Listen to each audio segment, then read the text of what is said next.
Oke, baik. Ya, kita mulai saja sesinya hari ini. Assalamualaikum warahmatullahi wabarakatuh.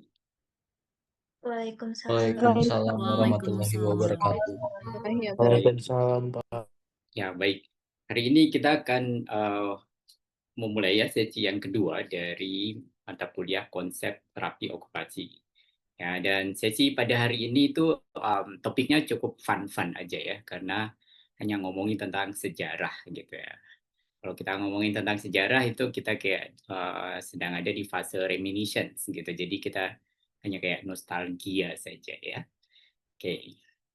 Nah, jadi nanti silakan dinikmati, ya enjoy-enjoy saja gitu ya. Dan tetapi ya tolong diperhatikan supaya kalian mengerti bagaimana sih sebenarnya sejarah dan perkembangan dari OT itu, terutama yang ada di Indonesia. Oke, baik. Saya sudah share screen. Apakah sudah terlihat di monitor kalian? Terlihat, Sudah, Pak. Sudah ya, sudah terlihat. Oke, baik. Ya, kita mulai topiknya ya. Dan lagi-lagi saya bilang bahwa ini adalah topik yang cukup menarik ya kalau kita perhatikan. Karena kita akan mengupas tentang perkembangan dan sejarah dari terapi okupasional, terutama yang ada di Indonesia. Oke.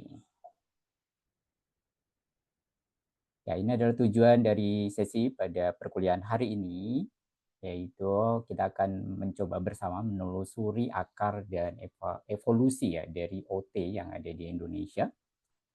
Lalu juga akan saya sedikit informasikan terkait dengan lembaga yang menaungi profesi OT ini, terutama yang ada di Indonesia. Ya, dan juga terkait dengan lembaga pendidikan yang ada di Indonesia pada saat ini. Karena ini sangat terkait dengan perkembangan profesi OT tersebut gitu ya. Nah, saya lanjut ke sini. Jadi OT itu sebenarnya dari awal memang sudah mendefinisikan diri begitu ya, bahwa OT ini adalah satu intervensi yang menggunakan aktivitas bermakna. Ya, dan terutamanya adalah untuk mendukung partisipasi dari individunya tersebut dalam melakukan aktivitas sehari-hari gitu. Ya, dan ini muncul memang pada masa di mana setelah terjadi Perang Dunia I dan II gitu ya. Perang Dunia I, kemudian yang kedua itu kan lebih luas ya dampaknya. Ya, kemudian mulai terjadi ada individu-individu yang menjadi korban perang begitu, yang akhirnya kehilangan anggota tubuhnya misalkan gitu ya. Kemudian juga mengalami problem-problem mental begitu akibat dari perang dunia tersebut. Begitu. Oke. Nah, ini adalah salah satu tokoh pelopornya ya. Ini William Rush Danton ini ya. Dan dia disebut sebagai the father of occupational therapy. Ya. Dan dari beliau lah sebenarnya makanya nanti lahir OT-OT yang ada di Indonesia, yang ada di dunia begitu ya. Dan memang sumber dari OT itu adanya berasal dari wilayah ini, wilayah Amerika, terutama lebih spesifiknya lagi itu adalah dari Kanada gitu ya.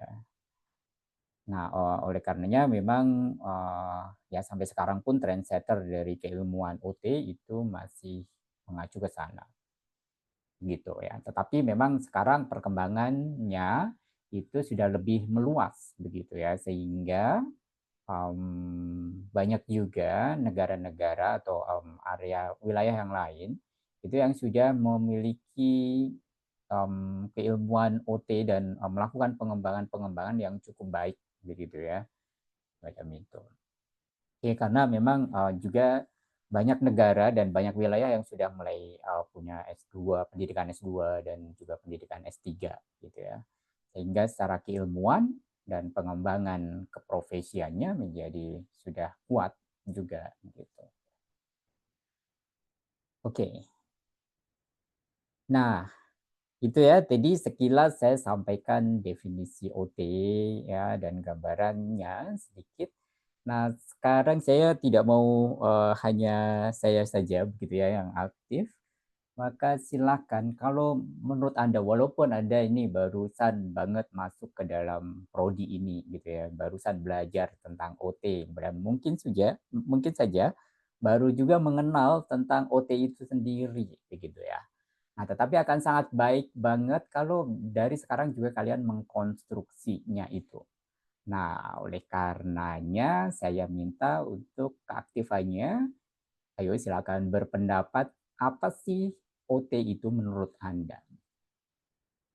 Oke, ada yang sudah raise hand, Afifah, Inaya, silakan. OT itu sendiri, sebelumnya kan saya udah pernah baca juga, jadi saya kira OT itu profesi yang berfokus membantu individu dengan disabilitas atau keterbatasan fisik agar dapat menemukan kembali makna hidupnya. Gitu, Pak. Oke. Ya, Inaya bilang, Afifah bilang tadi bahwa OT itu membantu individu yang memiliki keterbatasan dalam tubuhnya begitu ya untuk melakukan kemandirian. Oke, baik. Ada yang raise hand lagi, Safira, silakan. Terima kasih atas kesempatannya, Pak. Saya izin menjawab.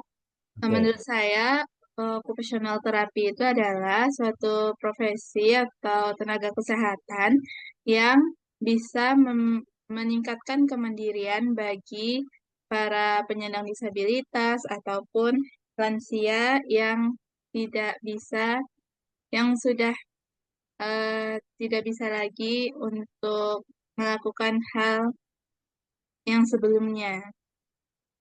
Dan saya pikir juga occupational therapy ini gabungan ada pembelajaran psikologi dengan kedokterannya.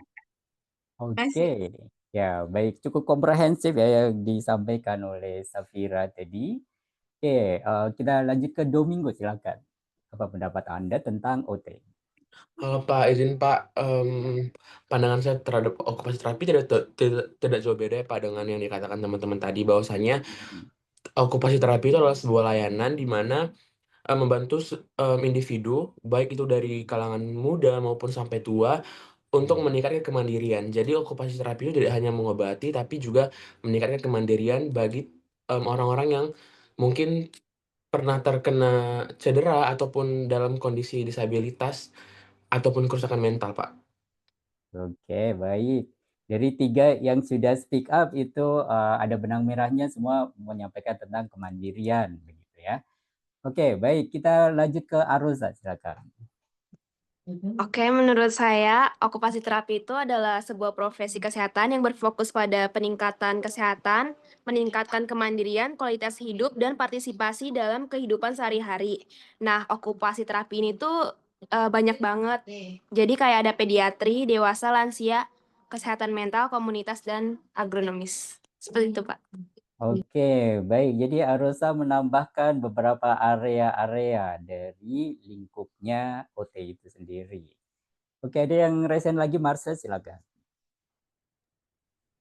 Sebenarnya menurut saya nggak jauh beda dengan teman-teman.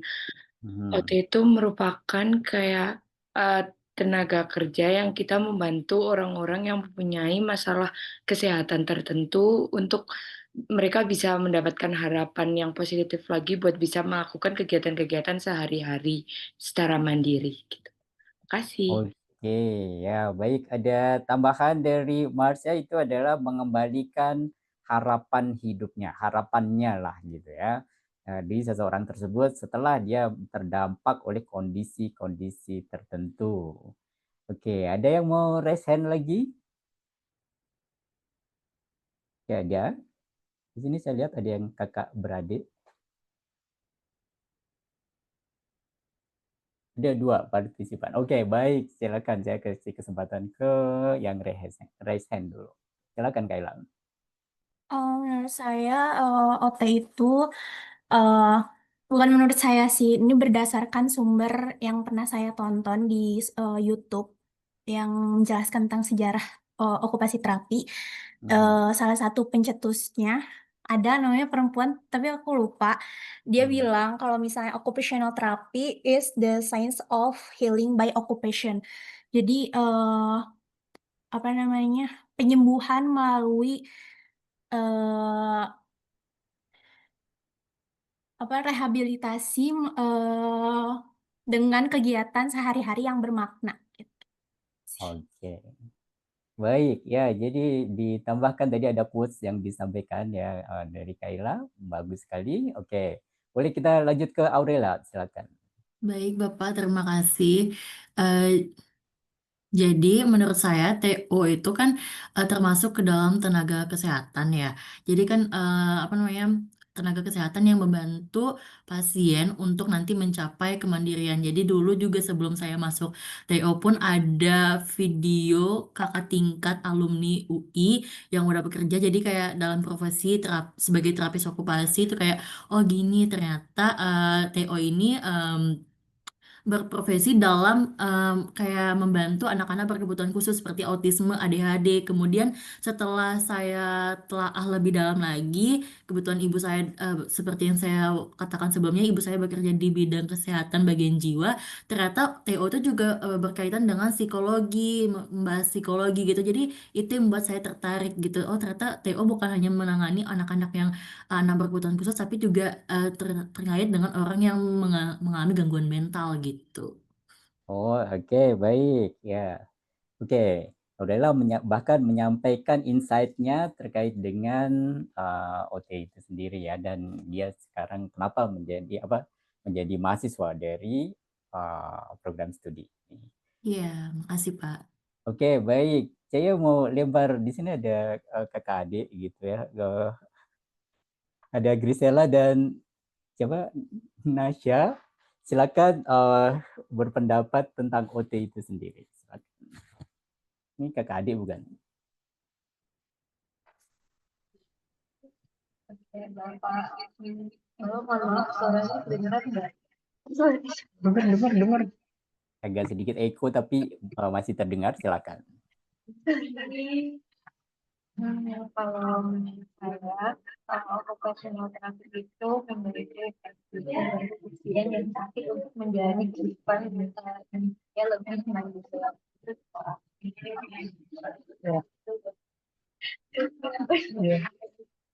Oke, baik. Silakan adiknya atau kakaknya, silakan. Oke, Pak. Kalau menurut saya, OT itu meningkatkan kemandirian dalam aktivitas sehari-hari gitu, Pak. Enggak. Ada, Pak. Ya, oke, baik. Ya, terima kasih semuanya. Jadi itu sangat penting begitu ya, untuk kalian itu mencoba mengkonstruksi apa yang ada di mindsetnya kalian terkait dengan OT ini. Jadi karena ini masih awal-awal banget kalian mempelajari dan perjalanan kalian dalam mempelajari dunia OT itu sendiri, maka akan sangat baik kalau kalian sudah punya konsep yang ada di kepala kalian gitu ya. Walaupun nanti pastinya akan berkembang itu kan gitu. Oke, saya lanjut lagi di slide-nya. Bentar.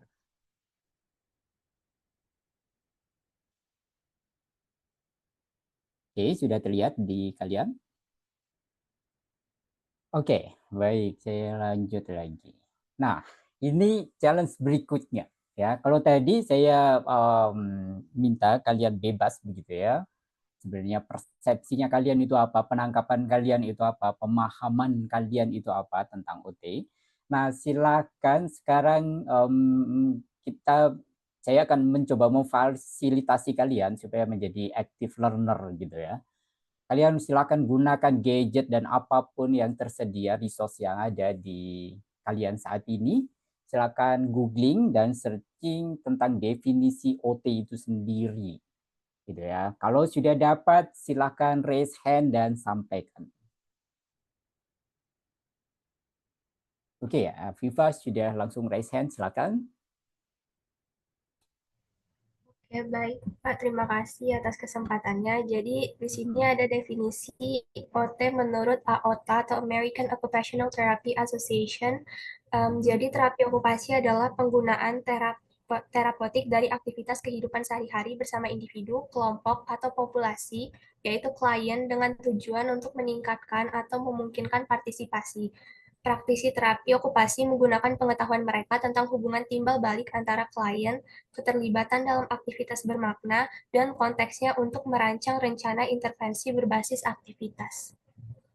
Oke, baik. Ada poin yang sangat baik tadi yang disampaikan dari definisi AOTA tadi, bahwa klien yang di sini yang dimaksud itu ada diferensiasinya, ada macam-macamnya, ada individu, ada kelompok, dan ada community, begitu ya, macam itu. Oke, baik, silakan Marshall.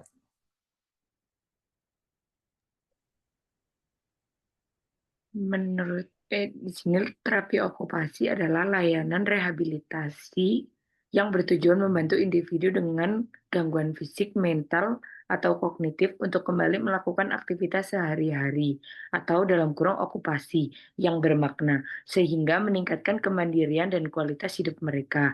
Terapi okupasi mengevaluasi kemampuan dan lingkungan pasien lalu merancang program terapi menggunakan aktivitas dan peralatan khusus untuk mengatasi keterbatasan dan mencapai tujuan rehabilitasi seperti pekerjaan, perawatan diri, dan waktu luang.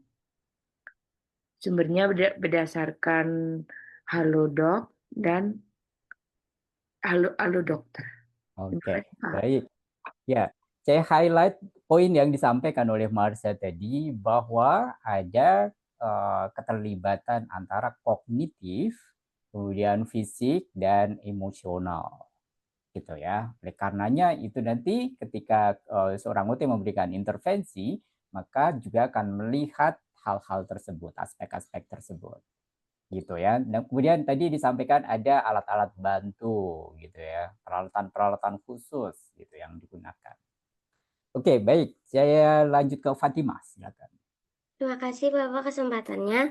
Jadi dari yang saya dapatkan, terapi okupasi adalah pelayanan kesehatan untuk membantu orang dari segala usia untuk berpartisipasi dalam aktivitas sehari-hari yang berarti bagi mereka, meskipun mereka memiliki keterbatasan fisik, mental, sensorik, atau kognitif akibat cedera, penyakit, atau kondisi lainnya. Gitu Bapak. Oke. Yang saya highlight poin penting yang bisa menambahkan kepingan puzzle dari pemahaman kita terhadap OT itu adalah segala usia, gitu ya. Jadi artinya melingkupi ada pediatri, ya, kemudian dewasa sampai ke geriatri, gitu. Oke, baik. Saya lanjut ke Farhan, silakan. Baik Bapak, apakah suara saya terdengar? Terdengar, silakan. Oke, terima kasih atas kesempatannya. Menurut yang saya searching dari World Federation of Occupational Therapists itu menjelaskan bahwasannya terapi okupasi adalah profesi kesehatan yang membantu seseorang supaya bisa melakukan aktivitas sehari-hari secara mandiri dan bermakna. Tujuan utamanya itu nggak lain adalah untuk membantu orang untuk meningkatkan atau mampu mencapai kemandiriannya sendiri. Contohnya itu anak yang kesulitan untuk menulis itu kita terapi untuk bisa memegang pensil dan bisa menulis secara benar gitu Pak. Oke, saya mau konfirmasi tadi dari WFOT ya, dari apa? Itu, ya. WFOT tahun 2012 Pak. Oh, oke, baik. Ya, itu menarik sekali tahun 2012 ya. Oke, silakan. Ya itu bagus. Nah, silakan nanti coba yang lainnya searching definisi OT dari WFOT yang terbaru, gitu. Oke, baik. Saya lanjut ya ke Domingo, silakan. Izin Bapak, jadi setelah saya cari tahu dari websitenya Ciputra Hospital, terapi okupasi adalah salah satu perawatan medis yang mampu mengatasi gangguan fisik, emosional, dan sosial. Penyakit yang bisa ditangani dengan tindakan medis ini meliputi patah tulang, kanker, spina bifida, sindrom Down, hingga kelumpuhan otak. Terapi okupasi cenderung berbeda dengan terapi fisik walaupun memiliki tujuan yang sama, yaitu meningkatkan mobilitas dan mengurangi rasa sakit yang dialami oleh penderita. Berbeda dengan prosedur fisioterapi, jenis terapi ini mengajarkan keterampilan untuk membantu kita dalam beradaptasi dengan perubahan fisik ataupun kemampuan, Pak. Oke, baik ya. Informasinya tambah spesifik lagi ya, ada kondisi-kondisi yang terkait. lalu ada perbedaannya dengan profesi yang memang sangat mirip gitu ya dengan kita ya. Oke, baik, saya lanjut ke Safira. Baik, Pak. Terima kasih atas kesempatannya. Jadi, menurut EduBridge 2023 yang ditulis oleh Elizabeth, occupational therapy adalah bidang perawatan kesehatan yang fokus pada peningkatan kemampuan individu untuk melakukan tugas-tugas yang berhubungan dengan kehidupan sehari-hari dan pekerjaan. Melalui pendekatan yang disesuaikan, jurusan ini membantu kita belajar tentang bagaimana meningkatkan fungsi fisik, mental, kemandirian, serta kesehatan dan kesejahteraan secara keseluruhan bagi mereka yang membutuhkan. Jurusan terapi okupasi mempelajari tentang anatomi, fisiologi, psikologi, dan intervensi terapeutik. Setelah lulus, mahasiswanya akan memperoleh keterampilan dan pengetahuan untuk memberikan perawatan pada pasien yang membutuhkan, termasuk orang berumur, orang dengan disabilitas, dengan trauma, atau mereka sedang dalam proses pasca operasi, Pak. Oke, baik ya. Lebih detail lagi, semakin detail juga ya. Dan oke, wah, saya rasa belum habis ya definisi OT itu. Silakan, saya lanjut ke Joshua. Kita dengarkan terlebih dahulu apa yang disampaikan oleh Joshua. Ya, dari sumber yang saya dapat itu Pak dari National Center for Biotechnology Information, terapi okupasi itu pelayanan kesehatan yang membantu orang menjalani hidup lebih mandiri. Misalnya seperti terapi okupasi dapat membantu orang yang memiliki keterbatasan penggunaan tangan atau lengan akibat penyakit fisik. Namun, terapi okupasi juga memberikan dukungan jika masalah psikologis menyulitkan mereka dalam menjalani kehidupan sehari-hari, Pak. Oke. Ya, jadi ada banyak modalitas sebenarnya yang dipunya dan salah satunya tadi di-highlight oleh Joshua itu adalah psikologis ya. Kita memperhatikan emosional dari pasien kita, dari klien kita supaya occupational performance-nya itu bisa baik gitu. Oke, baik. Yang berikutnya adalah Kaila, silakan. Terima kasih Bapak atas kesempatannya. Ini berdasarkan sumber WFOT. Terapis okupasi adalah tenaga kesehatan profesional mandiri yang bekerja dengan individu, kelompok, dan komunitas dalam berbagai latar untuk mendorong partisipasi dalam profesi yang memberikan nilai dan makna hidup. Terapis okupasi terdidik, mandiri, dan menggunakan bukti serta penilaian untuk menyelesaikan asesmen, merencanakan, dan melaksanakan intervensi terapi okupasi, serta mengevaluasi hasil layanan. Tapi singkatnya sih Pak, adalah terapi okupasi itu meningkatkan kesehatan dan kesejahteraan dengan mendukung partisipasi dalam pekerjaan bermakna yang diinginkan, dibutuhkan, atau diharapkan untuk dilakukan oleh orang. Itu WFOT tahun 2025. Oke, itu definisi dari WFOT yang terbaru ya. Oke, saya mau coba kamu cari keyword-keywordnya di situ. Mungkin kamu sudah terjemahkan begitu ya. Coba kamu cari keywordnya di situ. Apakah di situ ada keyword tentang well-being? Ada, Pak. Ada ya. Kemudian quality of life ya. Tadi kamu sebutkan ya. Kemudian saya mau konfirmasi lagi dan barangkali yang lain juga boleh sambil googling gitu ya. Apakah memang di situ secara eksplisit disebutkan sebagai tenaga kesehatan? Kalau tadi kan sudah disebutkan adanya mandiri, profesi yang mandiri begitu ya. Coba kamu cari lagi statement di situ, apakah di situ disebutkan memang dia adalah tenaga kesehatan? Iya, Pak. Disebutkan ya. Apa boleh ada yang boleh membacakan nggak statementnya di situ? Yang occupational therapists are autonomous health professional, Pak, that works with individuals, groups, and communities. Oke. Ya, oke. Jadi di situ disebutkan health professional ya. Tapi ada disebutkan juga dia mandiri, independen, otonom gitu ya. Jadi dia mandiri, profesi kesehatan yang mandiri. Oke, baik. Itu harus kalian highlight dan kalian catat baik-baik. Oke, saya lanjut ke Aurelia, silakan. Oke Pak, jadi ini ada definisi terapi okupasi menurut dari terapis okupasinya sendiri. Dan tadi saya searching, jadi menurut ada seorang terapis okupasi yang kerja di rumah sakit, menurut dia terapi okupasi ini adalah layanan untuk membantu anak untuk bisa berfungsi optimal sesuai dengan usia dan potensinya, meskipun seorang anak tersebut memiliki kondisi atau gangguan seperti gangguan pada perkembangan sensorik motorik, gangguan fisik, gangguan kognitif, dan regulasi dirinya. Begitu. Oke, baik. Jadi dia mendefinisikan OT dalam konteksnya adalah pediatri. Gitu Iya. ya. Oke, baik. Ya, itu ya. Jadi karena sekarang informasi itu kan sudah sangat terbuka gitu ya. Jadi kalian harus membentuk diri menjadi active learner yang baik. Gitu. Nggak usah menunggu dari dosennya ya. Jangan menunggu suapan dari dosennya. Kalian anak UI ya nggak boleh kayak gitu ya. Justru kalian harus lebih pinter, berusaha lebih pinter dari dosen-dosennya itu ya. Dosennya udah sibuk kan gitu ya dengan banyak kegiatan dan tugas, dan kalian ini punya peluangan banyak waktu ya untuk exploring apa yang sedang kalian pelajari. Silakan kalian berlomba-lomba dengan dosennya bahkan gitu ya. Itu akan jadi satu lingkungan akademik yang sangat baik gitu ya. Oke, baik gitu ya. Oke.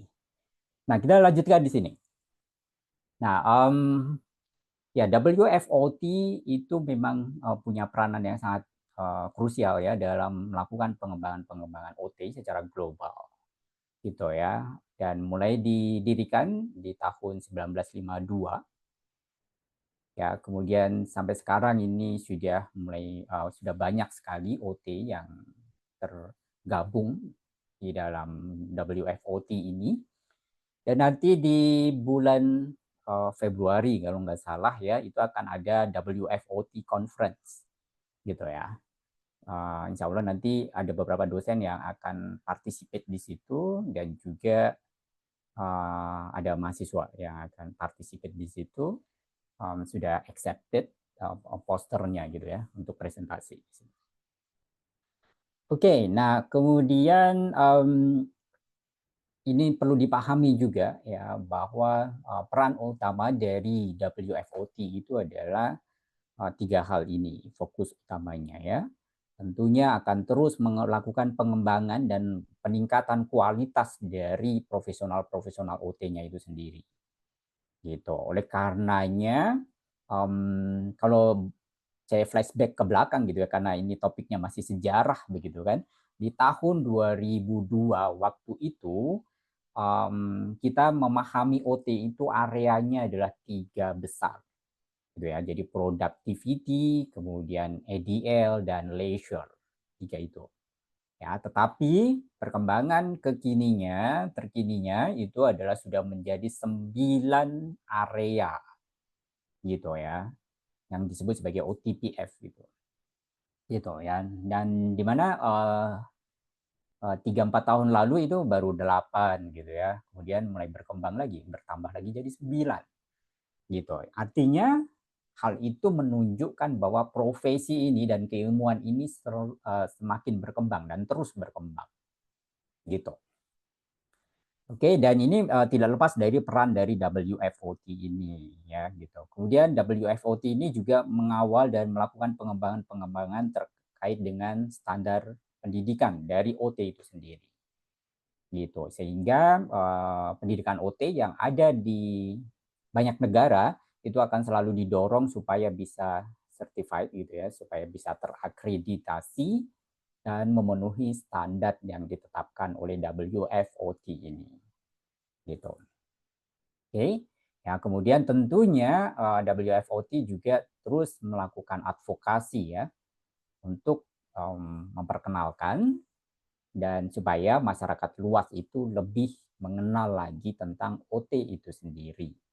Ya, terutama adalah area-area OT yang memang terus mengalami pengembangan begitu.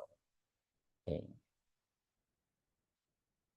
Nah, kemudian ini juga informasi yang saya cari begitu ya terkait dengan WFOT ini ya, ada beberapa hal yang menjadi fokus ya dan bahkan menjadi pilar strategis dari WFOT ini ya. Ada 5 ini terutama yang pertama itu adalah tentang praktisnya. Ini adalah skill-nya. Jadi WFOT tentunya akan terus mengawal supaya OT-nya ini memang dia punya kualitas dan kompetensi yang baik, gitu ya. Nah, kualitas dan kompetensi yang baik itu pastinya akan lahir dan muncul dari pendidikan yang baik juga, gitu. Nah, 1 dan 2 ini tidak akan berkembang dengan baik, gitu ya, akan jadi stagnan kalau tidak didukung oleh research and development, gitu ya. Oleh karenanya ada muncul pendidikan-pendidikan OT yang sudah lebih tinggi, gitu ya, ada S2, S3, gitu ya.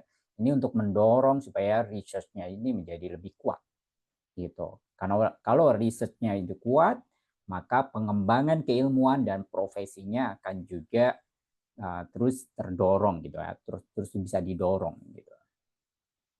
Oke, kemudian juga terkait dengan leadership ya, karena terutama adalah OT yang sudah memiliki pendidikan tinggi, tentunya dia bisa menjalankan peran-peran yang lebih lebih punya pengaruh begitu kan, semacam kayak gitu, sehingga diperhatikan juga terkait dengan leadership-nya ini, gitu. Ya, kemudian yang sustainability, gitu. Maksudnya adalah bahwa mungkin kalian juga tahu kan bahwa dunia ini semakin berkembang, zaman ini semakin berkembang, begitu ya. Dan di zaman yang sekarang ini kan generasi aja sudah sudah banyak berganti, gitu ya. Kalian nggak tahu sih, kalian tuh masih Gen Z atau sudah Gen Alpha ya, gitu ya. Nah, dan sudah ada generasinya udah berganti juga, begitu. Nah, ada beberapa profesi-profesi yang sustainability-nya itu sudah tergantikan juga, gitu. Kalian kalau amati saja bahwa penjaga-penjaga, misalkan penjaga tol, semacam kayak gitu, itu sudah mulai banyak dikurangi. Ya, dengan digantikan dengan sistem yang sifatnya otomatisasi, gitu ya, dan lain-lain. Nanti yang sifatnya yang seperti itu sudah akan banyak dikurangi, gitu ya.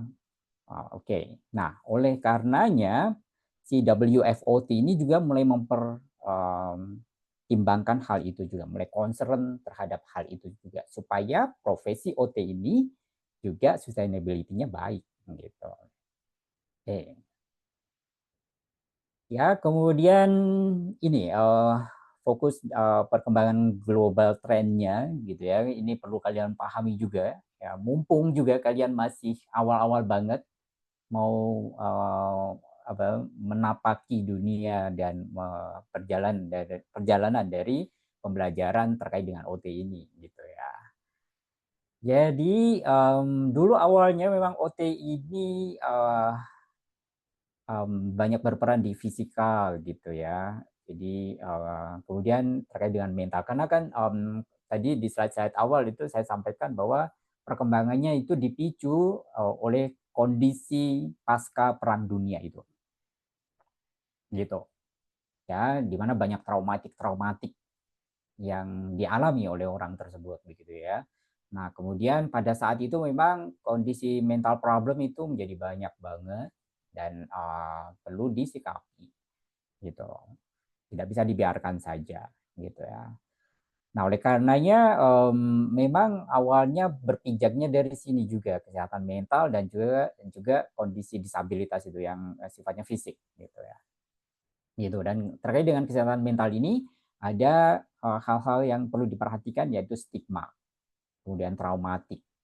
Lalu yang terakhirnya adalah reintegrasi sosial, gitu, dikembalikan lagi ke sosialnya, gitu ya. Karena tantangan besar banget bagi orang yang sudah mengalami mental problem untuk kembali lagi ke lingkungan sosial, gitu. Biasanya yang terjadi adalah dia di lingkungan rumah sakit atau di lingkungan healthcare-nya itu sudah baik, gitu, sudah stabil, baik, mandiri, occupational performance-nya juga udah bagus, begitu ya. Tapi begitu kembali ke keluarga saja, itu tantangan besar banget gitu ya. Belum lagi kalau bersinggungan dengan lingkungan sosial, kondisi sosial yang lebih luas lagi di luar rumah misalkan. Gitu ya. Terkait dengan lagi-lagi stigma ini. Gitu. Ya, kemudian ada rehabilitasi bencana. Ini menjadi fokus global trend juga. Kenapa? Karena kalau kalian perhatikan ya, apalagi dewasa ini gitu ya, di belakangan ini kan banyak sekali terjadi bencana-bencana yang sifatnya alam gitu ya. Dan itu unpredictable biasanya. Karena unpredictable biasanya juga kesiapannya juga kurang juga. Sehingga dampaknya bisa banget terjadi atau dialami oleh orang-orang yang ada di area tersebut. Gitu. Namanya bencana ya pasti tidak ada kulon nuwunnya kan, tidak ada warningnya pasti gitu ya. Walaupun ada sudah mulai dibuat sistem early warning begitu ya macam itu. Tapi tetap saja bencana itu akan lebih cenderung sifatnya adalah unpredictable. Gitu. Ya, kemudian global trend berikutnya adalah digitalisasi. Ya, ini ada terkait dengan telehealth misalkan, teknologi alat bantu, robotik, ya, VR begitu. Dan kita kan juga sudah punya ya lab-nya. Jadi sebenarnya mungkin saja kita sudah on the right track juga. Gitu. Oke, ya kemudian ini juga menjadi global trend, yaitu keadilan okupasi. Ini bahasa Indonesianya ya. Kalau bahasa aslinya adalah occupation justice, gitu. Ya, artinya adalah sebenarnya bahasa gampangnya adalah bahwa setiap individu itu punya kesempatan yang sama, gitu. Nggak peduli dia ada kondisi keberagaman secara fisik, mental dan sebagainya begitu ya. Tetapi mestinya mendapatkan kesempatan yang sama juga. Gitu. Oke, nanti ini akan sangat berhubungan dengan konsep dari inklusi itu sendiri. Oke. Nah, kemudian ini perlu saya sampaikan juga supaya kalian juga memahami dan saya rasa generasi-generasi sekarang ini punya potensi yang sangat luar biasa untuk meningkatkan pendidikannya begitu ya, bukan hanya berhenti di bachelor saja gitu ya, semacam itu. Ya, karena kecukupan finansial kalian itu saya rasa lebih baik ya gitu. Dari kita dulu gitu ya. Kalau kita dulu mau kuliah lagi itu kita harus ngumpulin modal terlebih dahulu dalam tanda kutip ya. Kalian saya rasa punya potensi yang lebih, maka harus memahami ini ya. Nah, untuk standar pendidikannya, untuk menjadi OT itu sendiri, OT ini base-nya adalah bachelor. Dia base-nya adalah S1 atau setara D4 gitu. Ya. Nah, itu adalah memenuhi 1000 jam praktek klinis ini. Gitu. Ditetapkan oleh WFOT seperti itu karena menurut WFOT 1000 jam itu sudah cukup untuk membuat readiness-nya dari orang yang belajar OT itu ketika dia mau memasuki dunia profesional. Gitu. Oke. Ya, itu akan menjadi modal dasar gitu ya. Kalau kalian pernah tahu tentang hukum dari 10,000 hour ya jam itu ya, hukum itu ya, maka 10.000 jam itu akan menjadikan seseorang itu expert. Kalau dia memang mendalami itu dan melakukan itu, menekuni itu selama minimalnya 10.000 jam.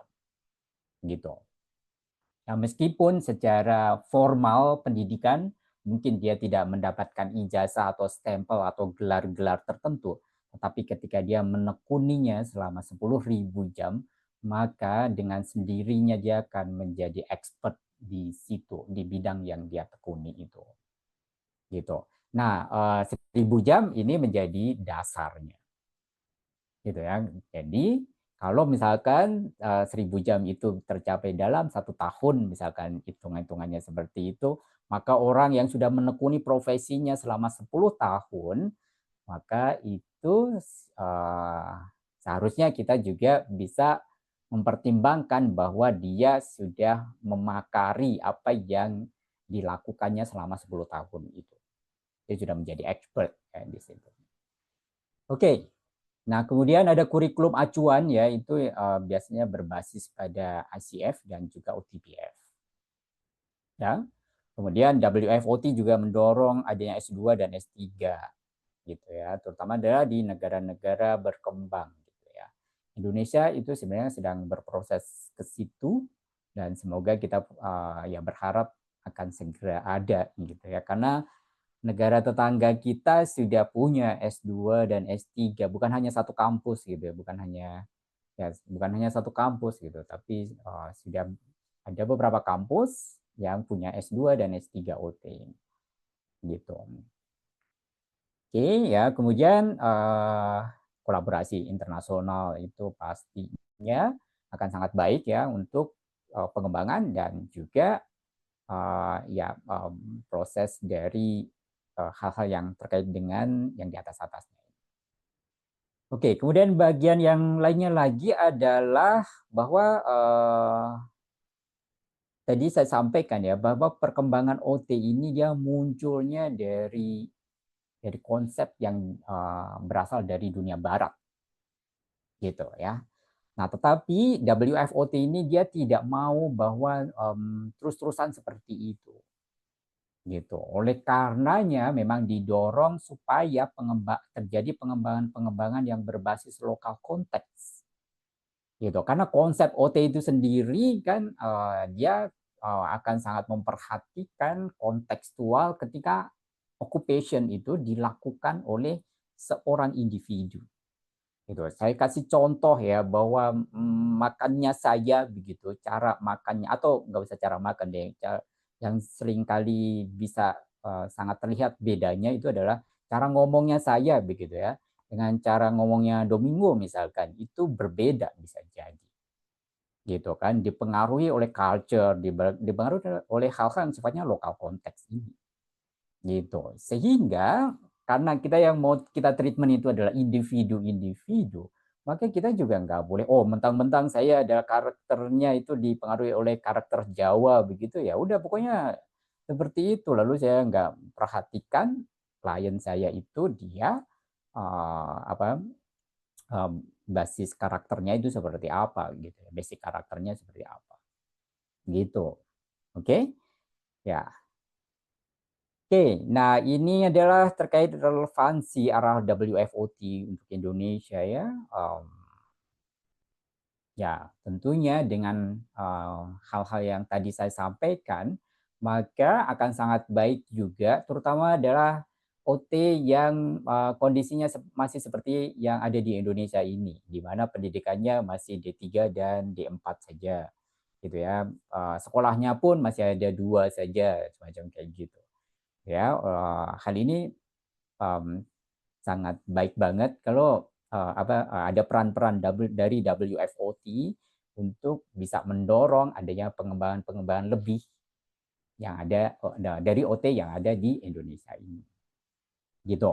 Ya, tapi tentunya karena kondisi OT yang ada di Indonesia ini masih seperti yang saya sampaikan tadi, sekolahnya pun masih ada 2 saja, SDM-nya juga masih sangat terbatas begitu ya.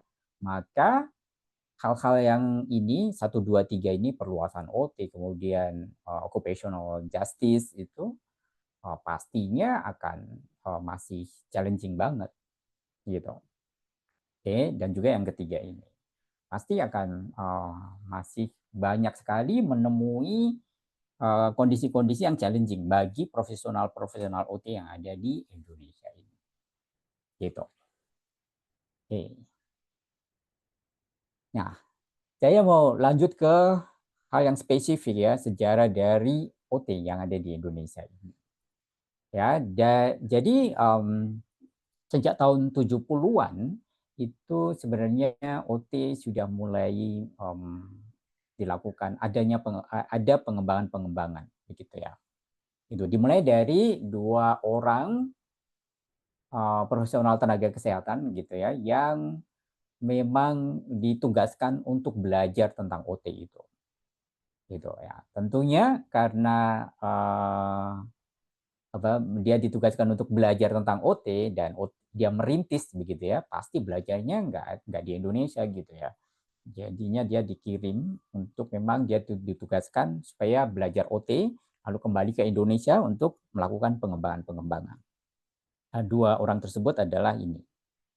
Ya, satu dari RS Ortopedi yang di Surakarta, ya kemudian satu lagi Pak Hari Siaan ini ya, dia ditugaskan ke arah psikososial.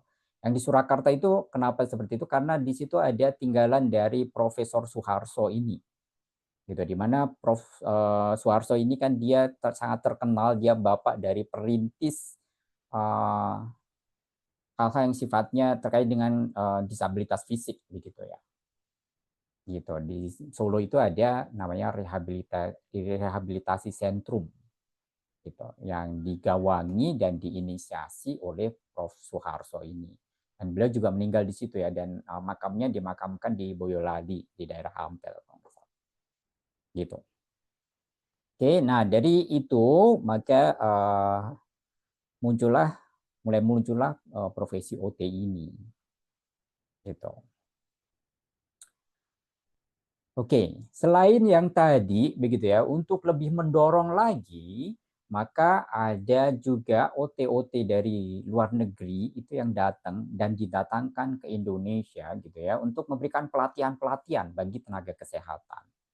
Ya, karena kalau menunggu tadi yang 2 tadi itu lulus misalkan kayak gitu, sedangkan ada kebutuhan dan masyarakat kan yang mengalami permasalahan kesehatan, jadi kan memerlukan bantuan gitu ya, macam itu. Nah, oleh karenanya pada saat itu dilakukan training-training gitu ya, untuk dia menjadi OT dari training tersebut. Ya, dan itu dilakukan di rumah sakit besar di sini ya. Ini ada Rumah Sakit Karyadi, ini di Semarang zaman dulu. Saya ambil cari foto-foto yang jadul gitu ya. Itu kemudian ini di Rumah Sakit RSCM ya, dekat dengan kita. Itu, dan kita pada saat itu OTUI itu dia belajar awalnya memang di RSCM ini di Salemba gitu ya. Kemudian kalau yang ini adalah Fatmawati. Saya agak kesulitan nyari foto Rumah Sakit Fatmawati yang jadul-jadul.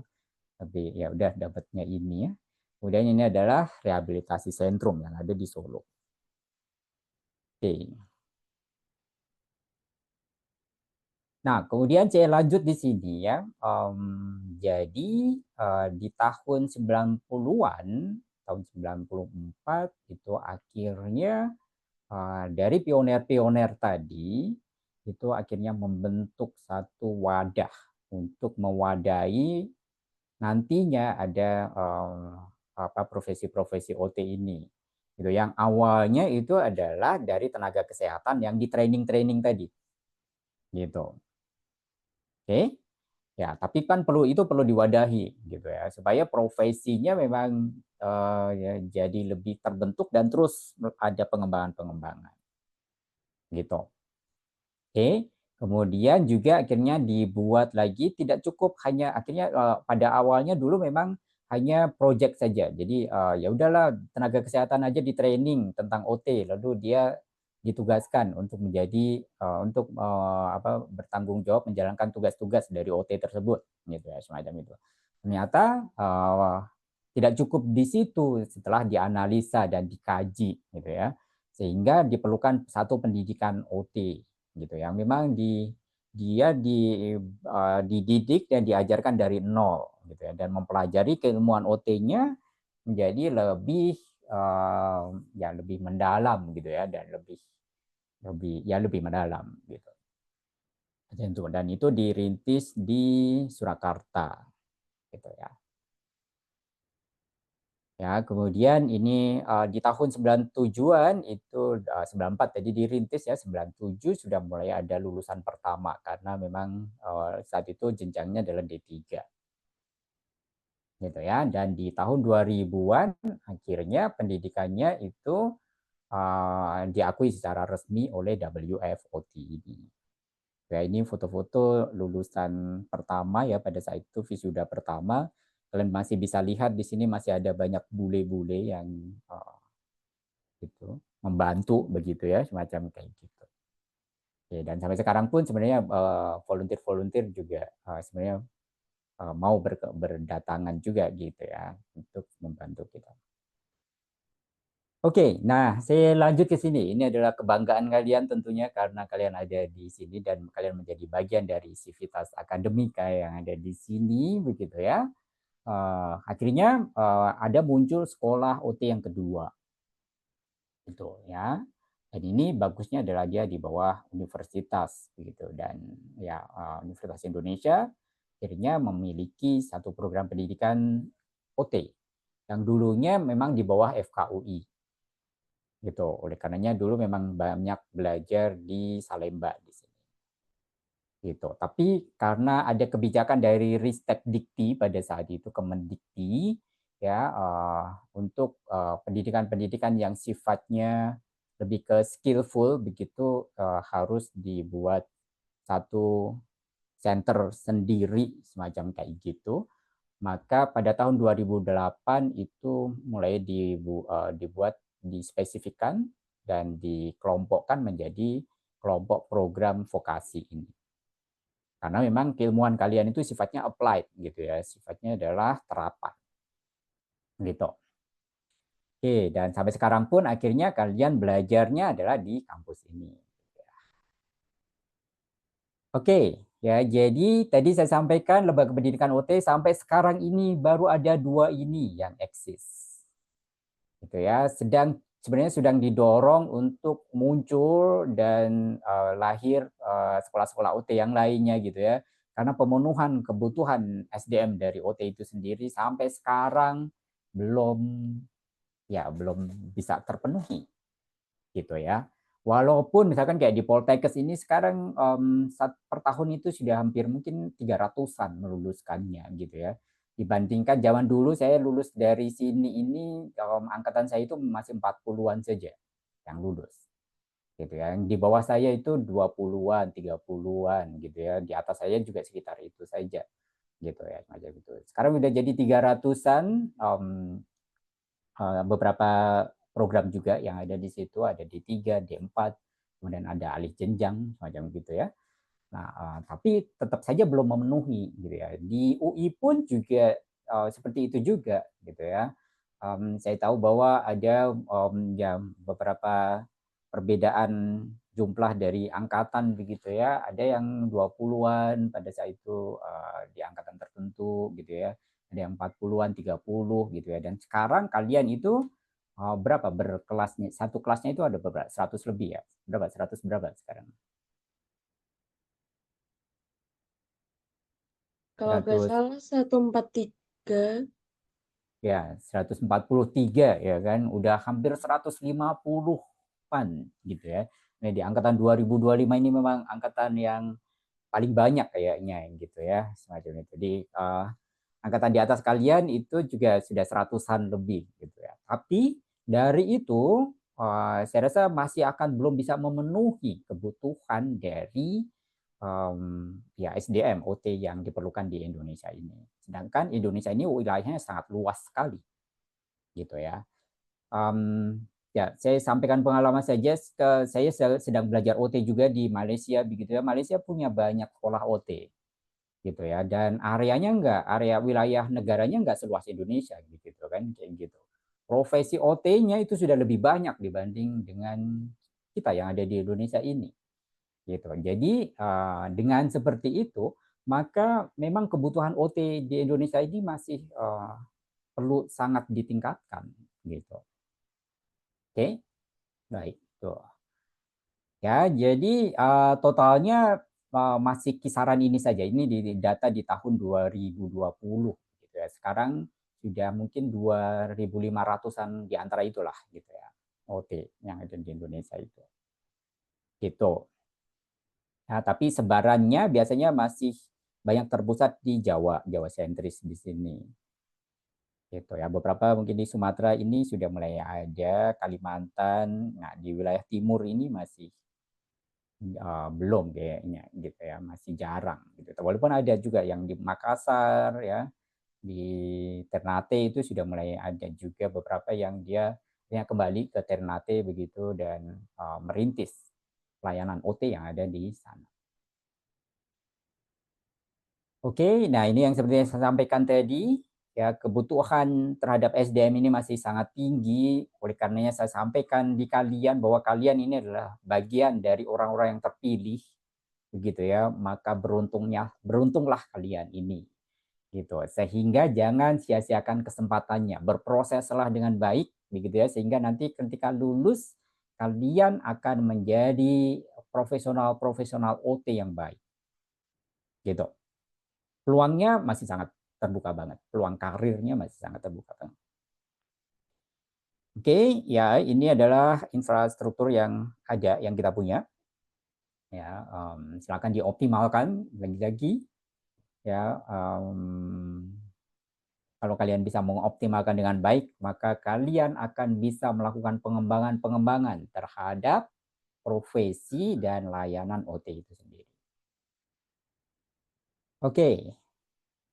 Nah, karena tadi sudah saya sampaikan seperti itu, maka harapannya bagi saya itu ya, ketika menyampaikan ini di mahasiswa semester 1, maka kalian akan punya semangat gitu dan punya dorongan untuk nantinya, oh oke, saya perjalanannya masih 7 semester lagi, bahkan ya ini baru semester 1 baru banget begitu ya, kayak gitu. Berarti masih 7,9 semester lagi gitu. Sehingga silahkan kalian itu kalau punya interest dari sekarang gitu ya. Tadi kan ada yang menyampaikan bahwa orang tuanya itu bekerja di area pelayanan mental health gitu ya, kayak gitu.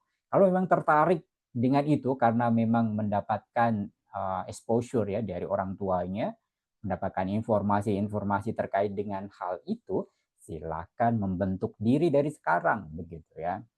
Gitu ya, tapi tentunya yang mau saya sampaikan adalah bahwa bachelor ini biasanya dipersiapkan untuk memenuhi standar kompetensi dari OT itu sendiri.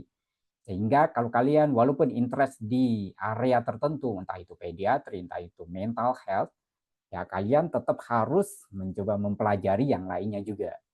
Gitu. Supaya bisa memenuhi standar kompetensinya itu tadi. Gitu ya. Oke, baik itu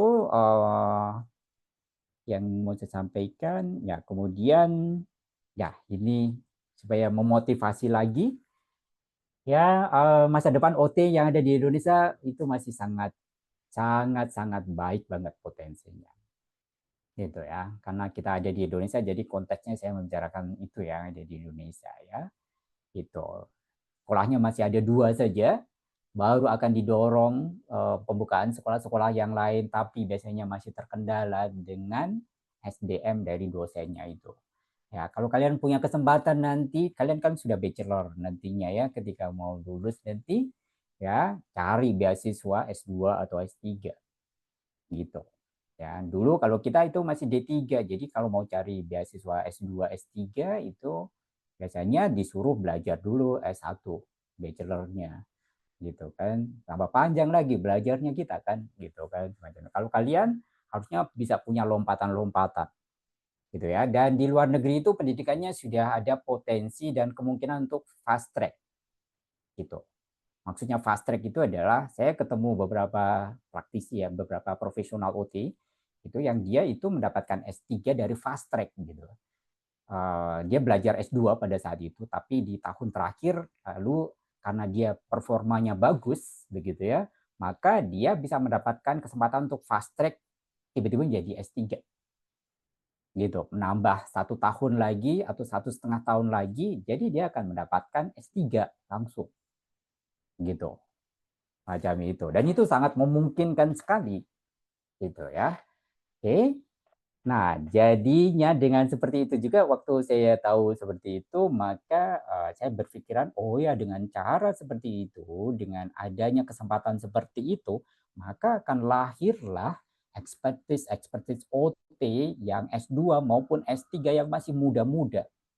Bukan yang udah, maaf ya, yang sudah tua sih dia punya kelebihan bisa jam terbangnya dan sudah kenyang dan sebagainya begitu ya. Tapi yang muda-muda ini nantinya akan punya kelebihan juga, gitu. Ya, inovasi dan kreativitasnya biasanya masih tinggi. energinya masih besar juga, gitu macam itu. Oke, ya jadi lagi-lagi peluangnya masih sangat besar sekali, dan ya karena ini topiknya adalah tentang sejarah saja, maka saya gunakan kesempatannya untuk membakar motivasi kalian supaya kalian semangat belajar OT-nya. Oke, saya rasa itu. Barangkali ada komentar dari kalian atau ada yang mau dielaborasi, ditanyakan, dipersilakan. Oke, ada yang resen, Domingo, silakan. Izin Pak, sebelumnya Pak, saya ingin bertanya, dan ini mungkin ada 2 pertanyaan Pak. Nah, Oke. jadi Pak, sebenarnya saya itu tertarik ke bagian terapi okupasi itu karena inovasi Pak. Jadi saya tuh bergabung ke forum anak dan punya kesempatan untuk menyampaikan suara anak-anak disabilitas, dan saya mendapatkan ide yang banyak dari mereka gitu. Dan sekarang pun saya sedang mengembangkan penelitian saya, yaitu membuat inovasi buku tekan suara Pak. Dan Apa? ketika Inovasi apa tadi? buku tekan suara bagi anak tunanetra Pak. Oke, baik. Nah, jadi setelah saya cari tahu lagi, ternyata banyak sebenarnya kesempatan bagi mahasiswa dan orang-orang di Indonesia itu untuk bertukar ilmu gitu Pak ke luar negeri. Dan kemarin ada sosialisasi tentang summer course ke Jepang, dan menurut saya itu adalah sebuah peluang yang besar bagi kita tuh untuk mengembangkan inovasi Pak. Tapi nyatanya sampai sekarang itu belum banyak inovasi-inovasi yang bergerak di bidang terapi okupasi gitu Pak. Dan seperti tadi Bapak cerita bahwasanya kita tuh kan kekurangan orang yang expert di bidang ini ya Pak. Sedangkan menurut saya pribadi, kalau misalnya memang kita kurang di bagian sumber dayanya, kenapa kita nggak kuatkan di bagian inovasi, sehingga orang-orang yang belum bisa kita tangani itu dapat merasakan inovasi kita dan mencegah adanya kesetimpangan gitu kan Pak. Dan dari hal tersebut, saya ingin bertanya Pak, menurut Bapak, apakah terapi okupasi itu sebenarnya hanya bertanggung jawab pada individu Pak? Dan apakah kita tuh sebenarnya nggak bisa juga secara proaktif itu untuk mempromosikan sustainability bagi sesama melalui inovasi kita? Itu pertanyaan pertama saya Pak. Yang kedua itu adalah terkait environmental justice yang Bapak jelaskan tadi. Sebenarnya bagaimana? Iya Pak, sebenarnya bagaimana sih Pak kita tuh dapat menghubungkan occupational justice dengan environmental justice, di mana misal kayak gini Pak, sebenarnya bagaimana sih Pak kita tuh sebagai terapis okupasi itu dapat bekerja dengan komunitas yang terdampak polusi industri untuk membantu mereka mendapatkan kembali kontrol atas kesehatan dan kesejahteraan sosialnya, sambil juga kita berpartisipasi dalam advokasi untuk lingkungan yang lebih sehat Pak. Melihat perkembangan advokasi dan regulasi OT ya Pak di Indonesia yang bisa terbilang pasif, menurut Bapak apakah peran kita tuh sebagai terapis hanya berhenti pada tingkat individu saja, atau harusnya itu meluas ke tingkat kebijakan Pak? Karena saya lihat banyak tokoh-tokoh okupasi terapi itu hanya fokus pada intervensi klinis Pak. Padahal kita juga bisa membantu orang-orang yang membutuhkan kita tuh dengan melalui regulasi dan advokasi kita Pak. Mungkin sekian pertanyaan saya Pak, terima kasih Pak. Oke, baik. Ada 2 pertanyaan besar tadi ya. Saya akan coba jawab secara praktis gitu ya. Nanti kalau misalkan masih kurang puas, silahkan dielaborasi lagi. Oke, ya. Jadi kebetulan saya dulu pernah punya satu kesempatan untuk menjadi staf khusus, terlibat di staf khusus di Komisi Nasional Disabilitas (KND). Gitu ya. Kalau kamu ada di dunia disabilitas, mungkin juga barangkali saja pernah mengenal KND itu, gitu.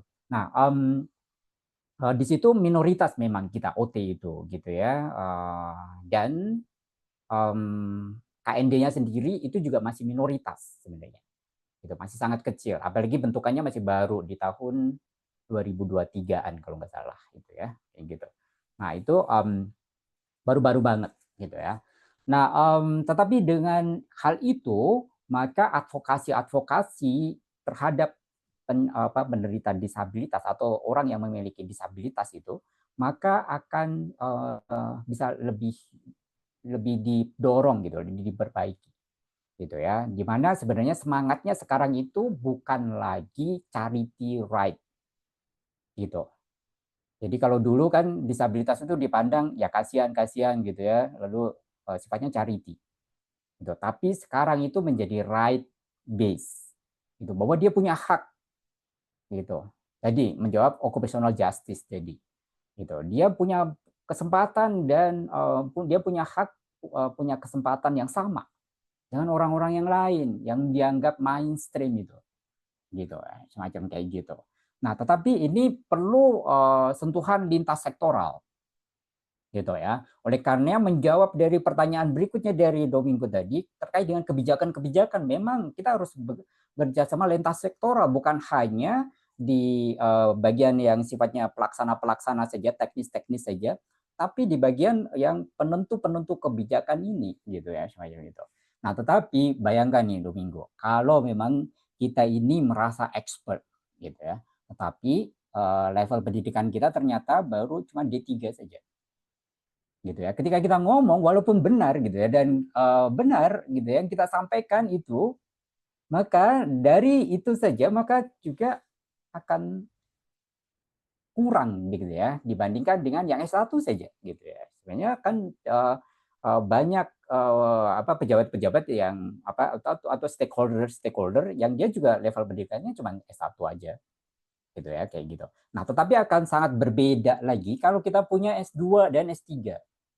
Gitu. Maka begitu kita ngomong, oh siapa ini, profilnya akan dilihat kan pastinya. Apalagi belum kenal. Gitu. Apalagi kita masih minoritas dan belum banyak orang yang mengenal siapa OT itu, gitu ya. Apa itu OT, siapa orangnya di situ kayak gitu. Nah, oleh karenanya ini sangat penting level pendidikan itu sebenarnya, gitu ya. Supaya ketika nanti kita ngomong dan memberikan advokasi itu juga bisa lebih didengar dan diperhatikan. Itu oleh karenanya tadi saya sampaikan kalau misalkan sudah ada kesempatan kan gitu ya summer course yang ada di TMU gitu ya itu salah satu yang merintis itu dulu ya saya termasuk yang merintis itu di situ gitu ya semacam itu dan sampai sekarang alhamdulillah masih berjalan dan semoga terus-terusan bisa berkelanjutan itu kan kayak gitu sehingga kalian ketika belajar itu tidak hanya terpapar oleh lokal saja, gitu ya. Tapi mindsetnya kalian akan terbuka secara global ketika kalian mengikuti kegiatan-kegiatan seperti itu, gitu ya. Lalu kepercayaan diri kalian ini bagian yang sangat penting, gitu ya. Kadang-kadang kita itu sebenarnya bisa, gitu. Kita mampu sebenarnya. Tadi yang disampaikan oleh Domingo tadi, gitu ya. Kita bisa punya pikiran-pikiran, ide-ide untuk melakukan inovasi-inovasi, tapi kadang-kadang kita tuh merasa minoritas atau kita merasa inferior gitu. Gitu ya. Dengan bertemu dengan orang-orang yang di level global tadi, itu nanti kalian akan punya kepercayaan lebih. Gitu. Tapi bukan overconfidence ya gitu ya, yang percaya diri tapi ngawur gitu ya. Tapi merasa inferior itu juga nggak bagus. Gitu ya. Nah, itu tadi. Kalian ketika bertemu dengan dunia global, kalian akan mengerti, oh ternyata kita juga bisa kok, nggak kalah kok, gitu ya. Seperti misalkan saya juga nggak mau terlalu menonjolkan sih sebenarnya, tapi yang dilakukan di dalam lab VR itu, gitu ya, ketika waktu itu kebetulan saya ya mencoba melakukan inovasi-inovasi untuk VR apps itu ya, ada 5 VR apps yang saya coba inisiasi waktu itu. Lalu ada orang-orang dari dunia global gitu ya yang datang ke UI dan ketika pada saat itu dari UI biasanya merefer ke kita, ke lab kita itu gitu ya salah satunya gitu dan biasanya saya minta untuk review bagaimana pendapat Anda gitu ya semacam kayak gitu dan mereka juga kasih apresiasi gitu ya. Dan itu mungkin kalau mereka lagi ada jadi tamu di sini mungkin kan ngomong jelek itu kan ngerasa sungkan dan sebagainya gitu ya. Nah, saya bisa bilang bahwa kita nggak kalah itu ketika saya coba berkesempatan ke luar negeri gitu ya, ke TMU misalkan atau ke Malaysia pada saat saya belajar ini gitu ya. Itu juga bertemu dengan expert di sana dan kita saling tukar juga VR apps yang dibuat begitu dan kita nggak kalah. Gitu. Macam itu dan mereka mencoba di Indonesia juga kasih apresiasi saya mencoba ke sana itu akhirnya diberikan kesempatan juga gitu ya itu saling tukar dan ya itu sesuatu yang sangat baik dan akhirnya saya punya satu kesimpulan dan kepercayaan bahwa Indonesia bisa sebenarnya dan yang saya bikin itu bagusnya adalah sebenarnya menggunakan SDM lokal gitu. Artinya bisa sebenarnya, gitu ya. Dan kalian itu nanti generasi-generasi berikutnya lah, gitu ya. Ya, jadi saya coba sampaikan lagi ya, mungkin terpotong. Jadi kita Indonesia itu punya potensi yang sangat luar biasa. Ya, kita nggak kalah, gitu ya. Dan kita bisa, gitu ya. Dan kalian ini adalah generasi-generasi berikutnya yang masih punya pikiran-pikiran dan daya kreativitas dan inovasi yang lebih, saya rasa jangkauannya, langkahnya begitu ya. Kalau kita yang udah tua-tua ini kan punya banyak pikiran lain gitu kan, kayak gitu. Ya, kalian masih bisa fokus kalau mau berinovasi. Jadi silakan nanti di challenge diri kalian kalau memang kalian tertarik dengan ini. Itu kira-kira Domingo. Pak izin nanggapin sedikit ya Pak. Oke, boleh silakan. Dan kemarin saya juga sempat tanyakan Pak kepada mahasiswa yang dikirim ke summer course. Kak, kenapa mahasiswa yang dikirim itu tidak menyumbangkan inovasi? Terus jawaban mereka itu adalah, iya karena Indonesia itu tidak mendukung dari segi dana. Sedangkan membuat inovasi seperti Jepang itu membutuhkan dana yang besar. Dan menurut saya Pak, seperti yang Bapak bilang, kita tuh berkesempatan besar sebenarnya. Hanya saja, kita tuh tidak bisa dibandingkan dengan negara-negara seperti Jepang. Karena perbedaan kondisi sosial, perbedaan tingkatan inovasi. Jadi menurut saya, lebih baik kita membuat inovasi yang sesuai dengan kondisi lingkungan kita sih Pak, menurut saya. Oke, maaf ya, saya terlempar lagi tadi. Tapi kayaknya saya menangkap apa yang ditanyakan lanjutan dari Domingo tadi. Ya, saya coba jawab aja ya. Nanti kalau masih kurang juga silakan disampaikan lagi, gitu. Ya, saya off cam saja karena mungkin cuacanya di sini kurang baik, mendung ya. Jadi mungkin bisa lebih baik gitu secara teknis. Oke, jadi kalau yang disampaikan tadi, sebenarnya gini, secara SDM, secara sumber daya, baik itu SDM maupun yang lain-lainnya, Indonesia itu bisa, gitu ya, gitu. Nah, kemudian terkait dengan pembiayaan dan ekosistem memang masih struggling, gitu. Itu tidak bisa kita pungkiri juga. Ya, memang ekosistem kita itu berbeda dengan yang ada di luar negeri, gitu. Dalam hal riset ya, gitu. Tetapi bukan berarti tidak ada kesempatan. Kita ada, gitu ya. Dan kondisi-kondisi yang seperti itu jangan terlalu kita lihat, saran saya sih jangan terlalu kita lihat secara negatif. Gitu. Jadikan itu sebagai challenge, jadikan itu sebagai tantangan. Buktinya kalau kita mau mencoba itu bisa kok. Dan saya nggak cuma ngomong doang gitu ya, ternyata bisa, gitu kan, semacam itu. Gitu. Dan kemarin saya pergi ke Jogja juga di conference-nya Dr. Rehab Medik ya seluruh Indonesia, dan saya mencoba beberapa teknologi begitu ya yang terkait dengan rehabilitasi. Kami juga diminta untuk memberikan sharing terhadap apa yang kami lakukan gitu ya, dan itu diapresiasi gitu ya. Dan salah satu alat yang saya coba pada saat itu harganya cukup fantastis gitu, harga pabrikan setelah keluar dari pabrikan gitu, itu satu alat saja itu 5 miliar gitu ya. Itu belum include VR-nya gitu ya. Gitu. Ya, oleh karenanya coba kalau misalkan membuat alat seperti itu lalu dilempar ke pasaran yang ada di Indonesia, siapa yang akan mengkonsumsi itu gitu kan? Siapa yang akan membeli itu gitu ya. Bahkan corporate saja akan mikir-mikir 5 miliar itu sudah bisa membangun satu fasilitas gitu ya yang sifatnya infrastruktur gitu kan, kayak gitu ya kan. Itu hanya membeli satu alat saja gitu. Nah, tapi saya coba diskusi dengan beberapa tim yang dulu saya pernah membantu saya gitu. Kayaknya bisa Pak, ini dengan kayaknya ya 500-an juta itu bisa kayaknya sih gitu ya, kayak gitu. Kalau dia bisa, kalau dia mau ngomong seperti itu, berarti dia tuh sebenarnya punya potensi-potensi. Maksudnya dia secara kognitif, secara modal dari pemikiran itu bisa gitu ya, membuat alat yang seperti itu juga gitu. Mungkin nggak sehalus dan nggak sesmooth itu gitu kan, tetapi bukan berarti nggak bisa gitu. Jadi saya rasa kalian masih muda-muda, langkahnya masih sangat jauh begitu ya, dan dunia kalian itu mungkin 3 tahun, 4 tahun lagi bisa jadi berubah gitu kan. Sekarang perubahan zaman itu kan dan perubahan ekosistem itu sangat cepat banget gitu ya. Gitu. Jangan dilihat dari sekarang lalu kalian jadi terlalu negatif begitu ya. Justru jadikan itu tantangan. Gitu. Itu sih saya rasa, Domingo. Baik, Pak. Terima kasih, Pak. Oke, baik. Baik, kita lanjut ke Safira, silakan.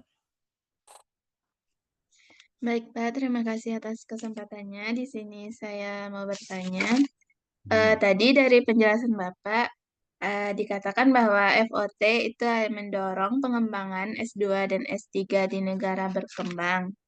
Selain alasannya karena dengan pendidikan yang lebih tinggi itu kita lebih mudah dipercaya dan didengarkan, adakah alasan lain yang menyatakan kenapa FOT itu mendorong S2 dan S3 itu di negara berkembang, Pak? Mungkin cukup sekian. Terima kasih, Pak. Oke, baik. Ya, jadi sebenarnya ada satu arah secara global begitu ya. D3 itu akan dibuat levelingnya hanya merupakan OT asisten saja. Gitu levelnya.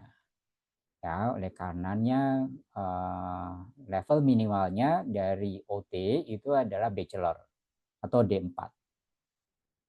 Gitu. Bahkan kalau di luar negeri OT itu biasanya S2. Gitu. Ya, dengan seperti itu sebenarnya positioningnya memang akan lebih baik sih gitu.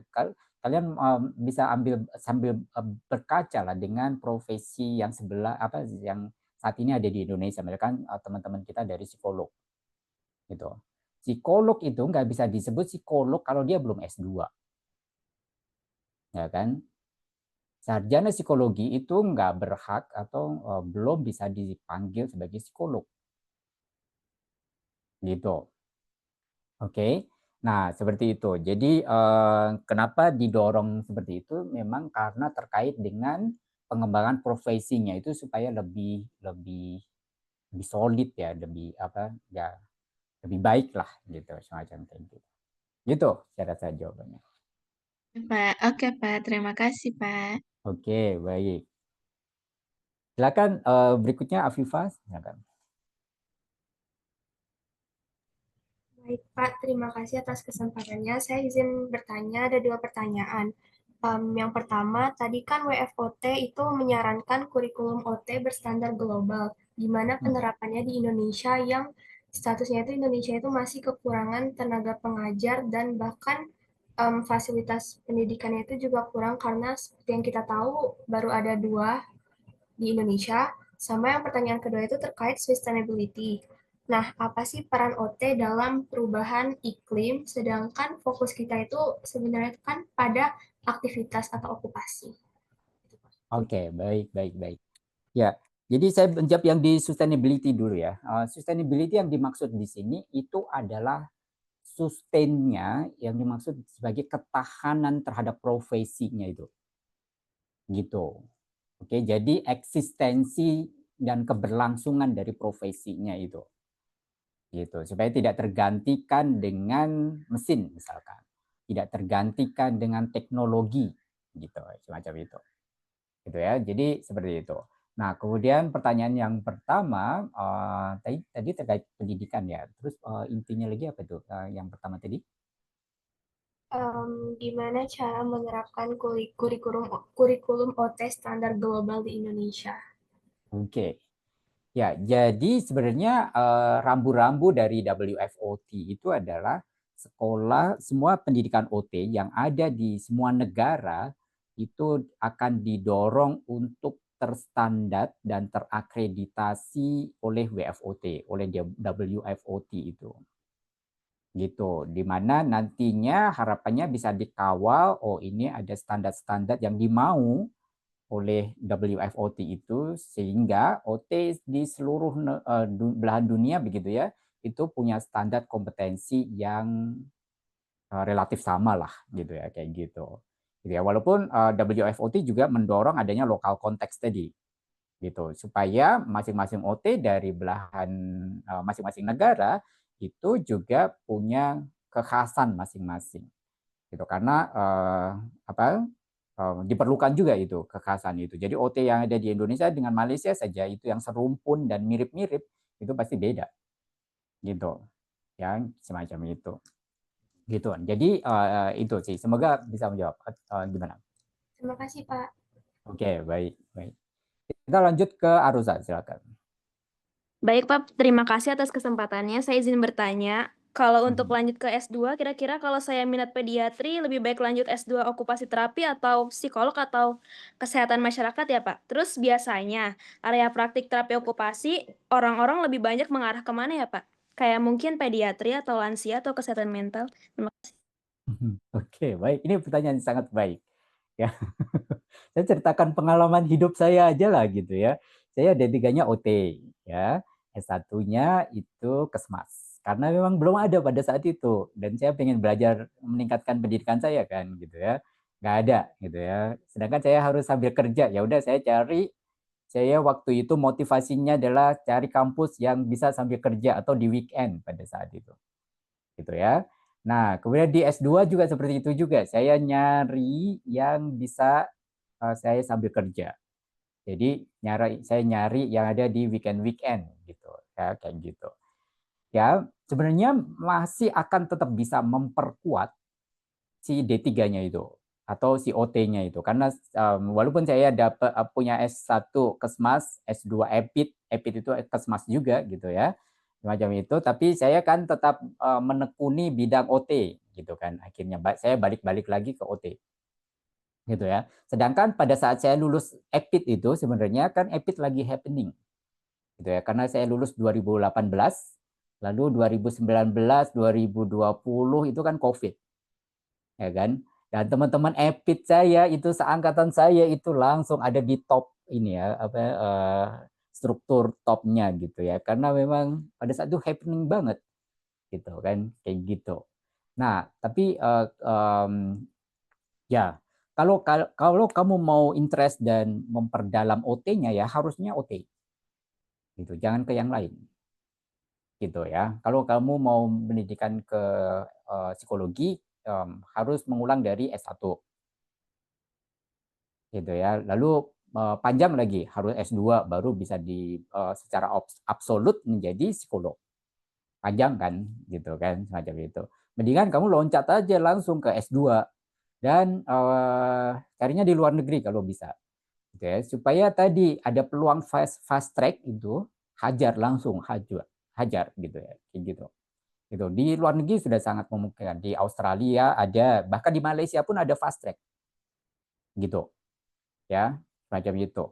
Ya, jadi sudah sangat memungkinkan nantinya. Kamu kembali lagi sudah menjadi S3 OT.